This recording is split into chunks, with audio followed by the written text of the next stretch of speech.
मैं ऊपर लिख देता हूं, aortic pressure curve.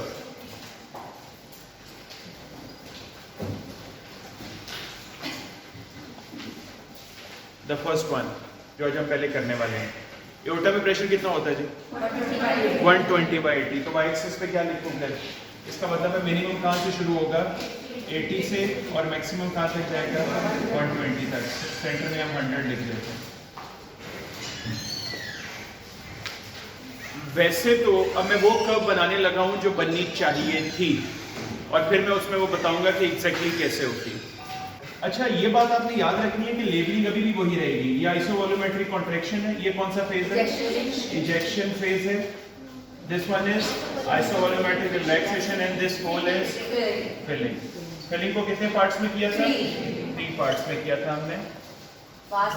Yes, the rapid filling, then diastasis or slow filling, and then atrial contraction, lifting up the liver. मुझे आपने ये बताना है कि एओर्टा में प्रेशर राइज कब होगा, आइसोवॉल्यूमेट्रिक कॉन्ट्रैक्शन में या इजेक्शन में? जाहिर है जब ब्लड ज्यादा आएगा, और एओर्टा में ब्लड ज्यादा कब आता है? इजेक्शन में। इसका मतलब है कि अगर मैं कर्व बनाऊं तो 80 से शुरू करूंगा, और बिल्कुल इसी तरह जिस तरह हमने लेफ्ट वेंट्रिकल की बनाई थी। फर्क ये था कि लेफ्ट वेंट्रिकल की कर्व 0 से शुरू हो रही थी और वो आइसोवॉल्यूमेट्रिक कॉन्ट्रैक्शन से शुरू हो रही थी, लेकिन ये हमने कहां से शुरू करनी है? इजेक्शन से। तो ये भी बिल्कुल वैसे ही बनेगी, जस्ट लाइक दैट, 120 तक जाएगी और उसके बाद वैसे ही वापस आ जाएगी, जस्ट लाइक दिस। अगेन मैं कौन सी कर्व ड्रॉ कर रहा हूं? Aortic pressure. लिखे फेजेस वही हैं, लेकिन अब जो चेंजेस आपने एक्सप्लेन करनी है और जो बना के दिखानी है वो according to which thing? Aorta. तो ये तो लॉजिकली पहले हमने समझ लिया कि सर आपने इजेक्शन में ही ये क्यों बनाया दोबारा डोम। तो उसकी रीजन क्या होगी? क्योंकि इजेक्शन में ही एओर्टा में ब्लड आता है और इजेक्शन के दौरान ही एओर्टा में ब्लड मैक्सिमम पहुंचेगा। अब जब इजेक्शन खत्म हो रही होती है, यहाँ पे एक डिफरेंस आ रहा है, गौर से देखना। डिफरेंस किससे आ रहा है? लेफ्ट वेंट्रिकल प्रेशर का। चलो एक काम करता हूं, मैंने डॉटेड से, इधर देखो, डॉटेड से मैं लेफ्ट वेंट्रिकल प्रेशर का बनाता हूं जो उस दिन बनाई थी। कहां से शुरू हुई थी वो? 0 से शुरू हुई थी, और वो डॉटेड से हम ड्रॉ कर लेते हैं। ऐसी था। उसके बाद वो कब ऐसी आई थी ऊपर? वो बिल्कुल ऑलमोस्ट इसके साथ साथ रहती है। 80 पे वापस आई, आइसोवॉल्यूमेट्रिक रिलैक्सेशन में वापस आती है 5-6 पे तकरीबन, और उसके बाद फाइनली नीचे आके क्या हो जाता है? Just like this. ऐसे ही था। प्लीज आप लोगों ने मेरे साथ रहना है, मुझे बताओ ऐसे ही था उस दिन लेफ्ट वेंट्रिकल प्रेशर का वैसे बनाई थी? गुड। एक फर्क क्या देख रहे हो आप स्ट्रेट अवे रेड और ब्लैक लाइन में इन द इजेक्शन? अब ये देखो कटिंग लाइन कौन सी है? जब हमने लेफ्ट वेंट्रिकुलर प्रेशर कर्व की थी तो वो जब इजेक्शन से आइसोवॉल्यूमेट्रिक रिलैक्सेशन में आई थी तो वैल्यू क्या थी? 80 थी। लेकिन अब अगर एओर्टिक प्रेशर कर्व को गौर से देखो तो वो 80 से थोड़ा सा ऊपर, थोड़ा हायर प्रेशर पे वो कर्व किस में एंटर हो रही है? आइसोवॉल्यूमेट्रिक रिलैक्सेशन। अब मुझसे आप लॉजिक करो कि सर ये क्या बात हुई, ये चेंज क्यों हो गया? बॉल तो यहां पे क्लोज होना था, तो बॉल, बेटे देखो मेरी बात सुनो, ये एओर्टिक प्रेशर है, ये जरूरी नहीं है ये वो वाले रूल्स फॉलो करे जो वेंट्रिकल का था। बात समझ आ रही है आपको? ये वो वाले रूल जरूरी नहीं है, ये अपने प्रेशर का फॉलो करेगी। हाँ, अब मैं अगली बात इंपॉर्टेंट बताने लगा कि कब होनी कैसी चाहिए थी और होती कैसे। होना ये चाहिए था कि अब इधर आ गई, अब होना क्या चाहिए था? इसको 80 पे आना चाहिए था, तो मैं हल्का सा नीचे ऐसे मैं डॉटेड में बना रहा हूं, ऐसे आते आते आते आते यहां तक ये 80 है। फॉर एग्जांपल ये 80 है, वापस हम ये 80 ले रहे हैं, तो उसको ऐसे सीधा आ जाना चाहिए था और फिर अगेन स्टार्टेड टू राइज।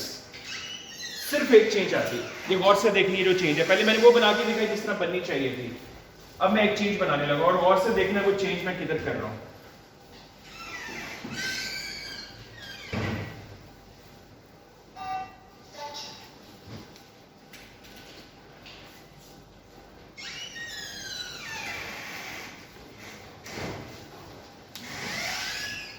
पहले आपने सिर्फ मुझे देख के बताना क्या होगा।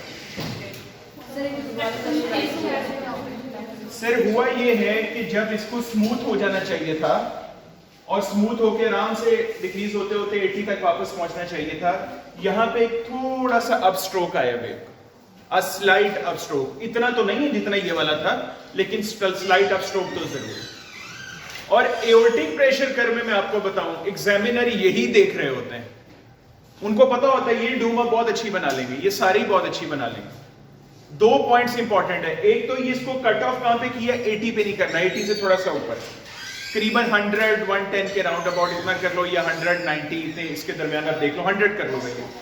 लेकिन इसको अब 100 से 80 तक नीचे डिक्लाइन होना चाहिए था, क्योंकि एओर्टा, अब देखो मैं एक बात समझाता हूं, मेरी तरफ देखो, यहां से लेके यहां तक कौन सा फेज है, अगर इकट्ठा बोलना हो तो यहां से लेके यहां, डायस्टली।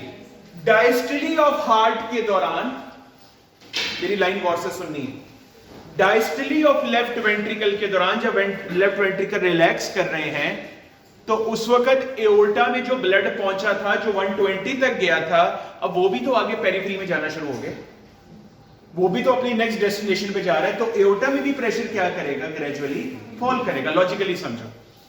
अब आप लोग गलती पता क्या करते हो, आप लोग गलती करते हो, आप लिख एओर्टिक प्रेशर कर रहे होते हो, लेकिन उसकी एक्सप्लेनेशन में आप लेफ्ट वेंट्रिकल को एक्सप्लेन करना शुरू कर देते हो। एग्जामिनर आपसे ये नहीं चाह रहा होता, एग्जामिनर को पता है कि लेफ्ट वेंट्रिकल में क्या हो रहा है, वो आपसे चाह रहा है कि जब लेफ्ट वेंट्रिकल में रिलैक्सेशन हो रही थी तो एओर्टा में क्या हो रहा था, ये लाइन लिखनी।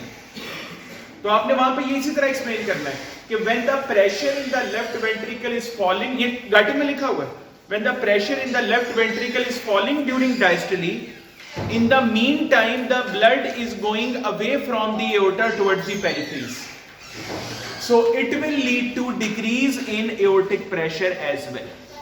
तो वहां डायस्टली में प्रेशर नीचे आने की वजह हमने उस दिन डिस्कस की, लेफ्ट वेंट्रिकल में ज़्यादा रिलैक्स हो रहा था और बिल्कुल क्रॉसपॉन्डिंगली, लेकिन देखो लॉजिक देखो, वो डिक्रीज भी 100 से होता होता सिर्फ 80 तक ही आ सकता है, इससे नीचे तो जा ही नहीं सकता।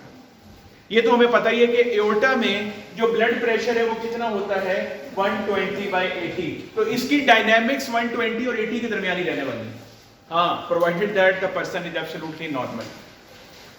फिर वही बात, सोचो अगर हाइपरटेंसिव है, सोचो अगर हाइपोटेंसिव है, दोनों केसेस में ये प्रॉब्लम कितनी बड़ी खड़ी होने वाली। अब लास्ट बात इसमें जो मैंने आपको बताया था, जो हटके है, जो अनयूजुअल है, वो क्या है, वो ये नॉच है। पहले तो मैं इसके ना 3-4 नाम बता दूंगा आपको, जो यूएचएस डिफरेंट एमसीक्यू में भी यूज करता है। मोस्ट कॉमनली इसको कहते हैं इंसाइजरा, ये इसका नाम है मोस्ट कॉमन, INCISUR है, बुक में लिखा हुआ, ये बुक में गाइडन में एक्सप्लेन, लेकिन कुछ और बुक्स में डिफरेंट और नाम भी, वो भी मैं लिख देता हूं। इसको एक और नाम देते हैं, इसको कहते हैं एओर्टिक नॉच। ये सिर्फ मैं इसकी बात कर रहा हूं, ये छोटा सा जो है, ये छोटी सी अपलिफ्ट आई, मैं दायरा डाल देता हूं, मैं किसके बात कर रहा हूं, मैं इसकी बात कर रहा हूं। दूसरा नाम कौन सा हो गया जी, एओर्टिक नॉच। एक और नाम है इसका, डायक्रोटिक नॉच।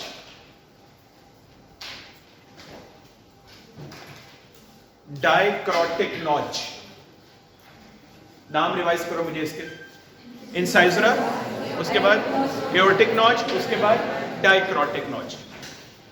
पहले तो इसके नाम हम कर लें। अच्छा, इस इफेक्ट का ना एक और बुक लिखती है, लेकिन वो फिजियोलॉजी की नहीं, एक मेडिसिन की बुक है, लेकिन चलो मैं आपको बता देता हूं। इस इफेक्ट को कहते हैं ब्लड हैमर इफेक्ट।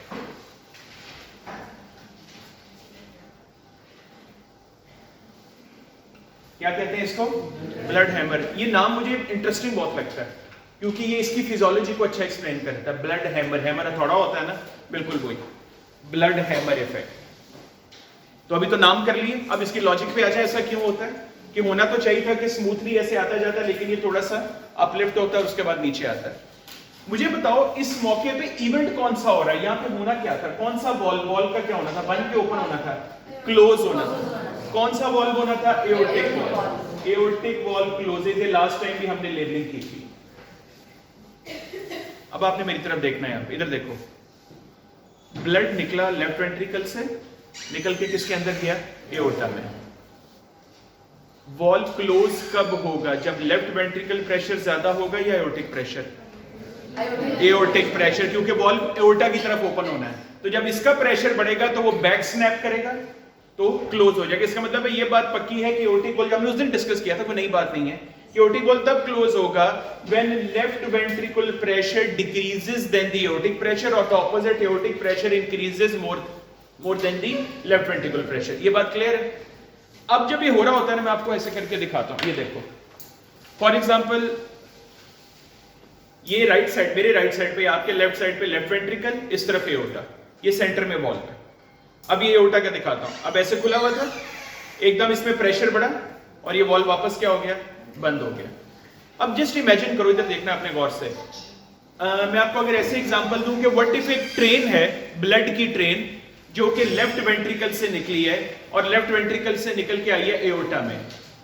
एकदम जब वॉल्व बंद हुआ है तो उसके फ्लो में थोड़ा सा रुकावट आएगी कि नहीं आएगी थोड़ी देर के लिए, चाहे वो माइक्रो सेकेंड से, क्योंकि अब पानी का पाइप है, आप एकदम उसमें पानी बड़े फ्लो के साथ जा रहा है, आपने एकदम रास्ते में वॉल्व बंद कर दिया, तो वो जो पानी आगे चला गया है, वो जो इतना लैमिनर फ्लो के साथ जा रहा था, वो एकदम पीछे की तरफ खिंचेगा, वो एकदम उसमें पुलिंग आएगी थोड़ी सी।